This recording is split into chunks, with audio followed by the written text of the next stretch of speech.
बांके बिहारी लाल की जय। जय श्री कृष्ण। आज हम दत्तात्रेय जी के 24 गुरुओं का दूसरा वीडियो भाग 2 में उनके 7वें गुरु से शुरू करेंगे। 6 गुरु के हमने पहले वीडियो में बता दिया था, जो उनके पहले 1 से 6 गुरु थे। आज हम उनके 7वें गुरु के बारे से शुरू करेंगे। वीडियो अच्छा लगे तो प्लीज लाइक कीजिएगा, शेयर कीजिएगा, कमेंट कीजिएगा और बेल आइकन के साथ जरूर सब्सक्राइब कीजिएगा। मेरी विनती है, प्लीज मेरे चैनल को सपोर्ट कीजिए। तो आज दत्तात्रेय जी का 7वां गुरु सूर्य उनका 7वां गुरु उन्होंने बताया। वो बोलते हैं, सूर्य से मैंने 2 चीजें सीखी।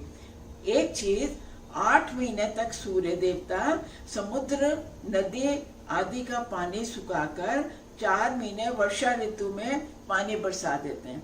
कहते हैं साल के 12 महीनों में 8 महीने जो है सूर्य जो है समुद्र, नदी आदि का पानी सुखा देते हैं और उसको वर्षा के रूप में 4 महीनों में बरसा देते हैं। उसी तरह ज्ञानी को चाहिए जो कुछ मिले वह तृष्णा नहीं रखकर उसको दूसरों को दे डाले। ये नहीं मैं उसकी तृष्णा रहे, ये मैं अपने पास ही रखूं, नहीं। ज्ञानी को भी चाहिए जो उसके पास ज्ञान है, किसी चीज की कोई तृष्णा ना रखे और दूसरों में बांट दे। दूसरा मैंने सूर्य से क्या सीखा, उन्होंने बहुत से बर्तन पानी से भरकर धूप में रख दो तो सूर्य रूप परछाई सब बर्तनों पर दिखाई देगी। कहते हैं बर्तनों में पानी भर के, आपने 10 बर्तन रखे, उसमें पानी भर के रख दो तो सूर्य की जो रोशनी है, उसकी जो ज्योति है सब बर्तनों में दिखेगी। ये नहीं आपने 10 बर्तन रखे और 10 में ही सूरज दिख रहे हैं, सूरज की संख्या नहीं बढ़ी, उसमें सूर्य का प्रकाश, बर्तनों की संख्या नहीं बढ़ी और उसकी परछाई सब बर्तनों में दिखाई दी। इसी प्रकार परमात्मा एक होकर छाया की तरह सब जीवों में रहते हैं। बर्तनों में सब 10 बर्तनों में सूर्य दिखता है आपको, सूरज ही दिखेगा उसके बर्तनों के पानी में। इसका ये मतलब नहीं सूर्य 10 बर्तनों में हो गए और एक सूर्य हो गए, नहीं। इसी तरह परमात्मा है, वो सूर्य की तरह एक ही है, लेकिन वो 84 लाख योनियों में हर जीव में दिखेगा तुमको। अब उनका 8वां गुरु कपोत पक्षी। बच्चों के लिए दाना चुगने को जाने पर जब पक्षी को बहेलिए जाल में फंसा जाता है, तब मैंने सोचा बच्चों के लिए ये जाल में फंस गया। कह रहे मैंने एक बहेलिए को, एक पक्षी को पकड़ा, जाल में फंसा कर ले जाते देखा, तो मैंने सोचा ये जैसे बच्चों के लिए अपनी जान को फंसा लिया जाल में और नष्ट हुआ। इसलिए मैं स्त्री बच्चों के बिना अकेला बहुत प्रसन्न हूँ। ज्ञानी व्यक्ति संसारी प्रीति रखने पर दुख भोगेगा। कह रहे जैसे बहेलिए ने दुख पाया बच्चों के मुंह में, उसी तरह हर संसारी आदमी जो है वो मोह माया से जरूर दुख पाएगा। ये मैंने कपोत पक्षी से सीखा। अब मेरा 9वां गुरु अजदह सर्प। अजदह सर्प जब से वो जन्म लेता है वो उसी जगह ही रहता है, कहीं जाता आता नहीं, कुछ भी नहीं। जहाँ रहता है वहीं, कहीं शिकार ढूंढने नहीं जाता, कहीं भोजन लेने नहीं जाता, जहाँ पैदा हुआ वहीं रहता है। जब कभी कोई हिरण या कोई हो जो पशु आकर अपनी चोंच या सींग से उसको अंग चुभाते हैं, अब कोई भी पक्षी या पशु आते हैं वो उसको देखते हैं, उसको डंक मारते हैं, चोंच चुभाते हैं, तब वे उनको निगल के खा जाता है।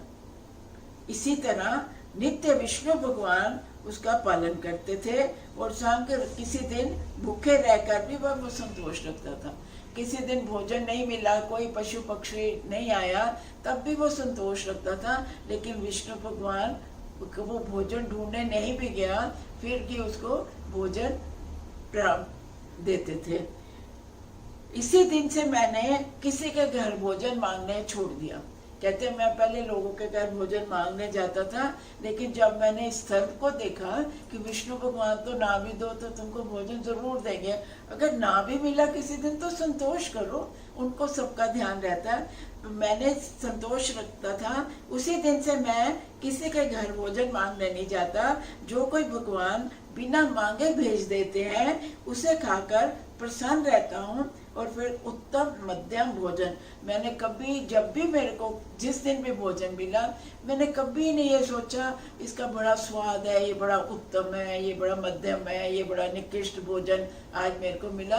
क्योंकि किसी तरह का भी भोजन करोगे वो तो पेट में जाके तो उसने गंदी बन जाना, मली बन जाना है। तो ना मैंने देखा किस तरह का भोजन मिला, ना मैं भोजन लेने क्या कि जो विष्णु ने दिया संतोष किया, नहीं भी दिया तब भी संतोष किया और जिया उसको खा के, तो मैंने अपना पेट भरा। अब मेरा 10वां गुरु समुद्र, कहते मेरा 10वां गुरु समुद्र था। वर्षा ऋतु में अनेक नदियों के मिलने पर वह नहीं बढ़ता। वर्षा ऋतु में सारे नदी नाले सब समुद्र में जाके मिलते हैं। वो बोलते हैं ये नहीं कि समुद्र बहुत बढ़ जाता है, समुद्र में ही रहता है। और गर्मी और जाड़े में वो सूखता नहीं, ना ज्यादा बाढ़ वर्षा आए तो वो बढ़ता नहीं, गर्मी और जाड़ा है तो वो सूखता नहीं, सदा एक रूप रहता है। ज्ञानी को भी समुद्र की तरह निश्चिंत रहना चाहिए। समुद्र को कोई चिंता नहीं, कोई नदियां नाले आ जाओ तब ठीक है, वो सूख गई नदियां नाले नहीं आ रहे तब भी ठीक है। इसी तरह ज्ञानी को भी निश्चिंत रहना चाहिए, लाभ आने के बारे में कभी नहीं सोचना चाहिए। लाभ हो गया तो ठीक है, खुश हो गए, हानि हो गई तो रुक जाओ, उसको भी हमेशा हर्ष या खेद नहीं करना चाहिए।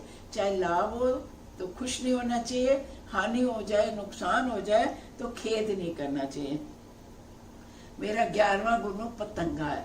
पतंगा जिस तरह दीपक की लो पर मोहित होकर पतंगा उससे मिलने के लिए बेधड़क जल के मर जाता है। दीपक की लो जल रही है तो उसके ऊपर पतंगा जाता है, जलकर मर जाता है। उसी तरह संसारी जीव स्त्री पुत्र धन के मुंह में फंसकर अंत समय नरक को भोगते हैं। ज्ञानी को इनसे प्रीति न रखकर पतंगे के समान परमेश्वर से प्रेम करके अपना प्राण त्याग देना चाहिए, जिससे उसे मुक्ति मिले। ऐसे ही कहते हैं जो अगर स्त्री पुरुष पुत्र धन आदि का मोह करेंगे तो वो दुख पाएंगे, और पतंगे की तरह ही उसको ज्ञानी को प्रीति करके पतंगे के समान प्रीति करके परमेश्वर से प्रेम करके अपने प्राण खो देने चाहिए। 12वां गुरु शहद की मक्खी, कहते मेरा 12वां गुरु है शहद की मक्खी। एक बार मैंने देखा शहद की मक्खी ने बड़े परिश्रम से शहद छत्ते में इकट्ठा किया, पर कंजूसी के कारण, कृपणता के कारण उसे ना तो खुद खाया ना दूसरे को खाने दिया। शहद की मक्खी होती है, छत्ता बनाती है, उसमें शहद इकट्ठा करती रहती है। कहते मैंने उसको देखा कितने मेहनत करके इन मक्खियों ने ये छत्ता बनाया, उसमें शहद इकट्ठा किया, फायदा क्या हुआ? ना खुद खाते ना किसी को दिया।